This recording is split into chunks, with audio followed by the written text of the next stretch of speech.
So 6ix9ine and Fat Joe had a little back and forth yesterday, and it was all over the snitching that 6ix9ine did back in 2018, which is surprising to me because I thought everybody by now would get past that, but apparently some dudes just can't stop talking about this. And it's all stemmed from a Math Hoffa podcast, which is basically a show where all old heads be on, and they be at this little barbershop talking about relevant topics. And it's kind of like the Shop podcast that LeBron James do, but in this case it's some older New York dudes. And the topic of discussion was basically about yesterday's gangsters ain't like today's gangsters, where they feel like street dudes of their generation ain't like today's dudes. And that's where 6ix9ine came into the conversation. And Fat Joe, he just completely disrespected him. He called 6ix9ine the P word and all that.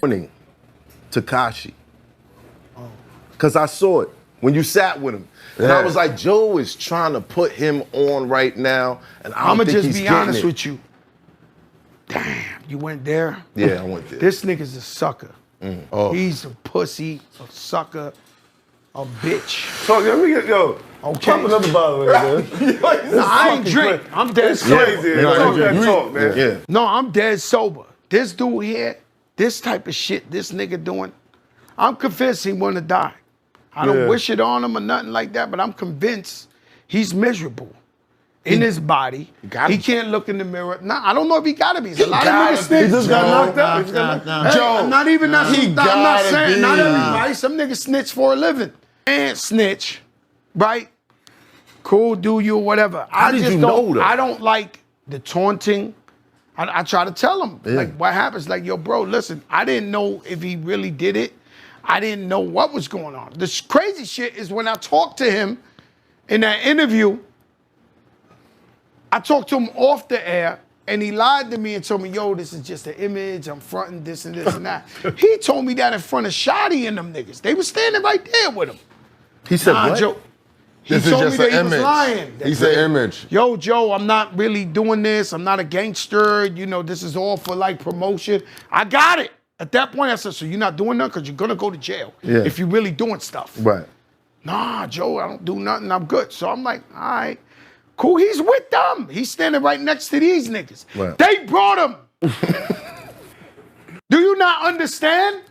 They brought him, yo, the OG called for you, man. Go do the interview and chilled with him. So I told him, boom. Next thing you know, they get caught. So once 6ix9ine got wind of Fat Joe dissing him, he will respond back to him on TMZ by saying Fat Joe, he is jealous of 6ix9ine. 6ix9ine has done more in his young career than Fat Joe ever did in his long career. Then he will say Fat Joe said I was miserable and want to die. Fat Joe was miserable and he wants to die because Fat Joe doesn't have half of what 6ix9ine have in money and cars. Fat Joe said I'm not against her, it was all promotion. That's fake news. What's his proof that I ever said that? There is no proof. He lying. So that was all Tekashi's response right there. And if 6ix9ine start going at Fat Joe heavy and start talking about him a lot and dissing him, then Fat Joe, he shouldn't be mad at all because he started this. And he decided to put his 2 cents in on 6ix9ine and diss him. And I never understood somebody feeling the type of way about somebody else's actions that don't have nothing to do with them. But people like Fat Joe, they want to involve themselves in somebody else's business and situation. And then be the type to get mad when that person responds back to them as if they didn't started it and call them out in the first place. And I get the whole principle of the snitching thing was wrong. And Fat Joe, he don't abide by that code. But not everybody's gonna think like that and have that same mindset. 6ix9ine's fan base is a bunch of Mexican little kids or white kids who could care less if 6ix9ine snitched or not. So by demeaning and trying to belittle what he did by snitching, it's not gonna do nothing for 6ix9ine's career at all. And majority of the people who feel a type of way about 6ix9ine snitching is the old heads who don't even listen to him in the first place. And I guess that kind of proves what they were talking about today's gangsters and yesterday's gangsters. Cause if an old school rapper would have told back then, his career would be over. But somebody like Fat Joe to call out 6ix9ine about his actions publicly is gonna always garner a response from 6ix9ine. And it is a double standard cause Fat Joe, he's a public figure and it's gonna gain attention in the media and have people like me talking about it.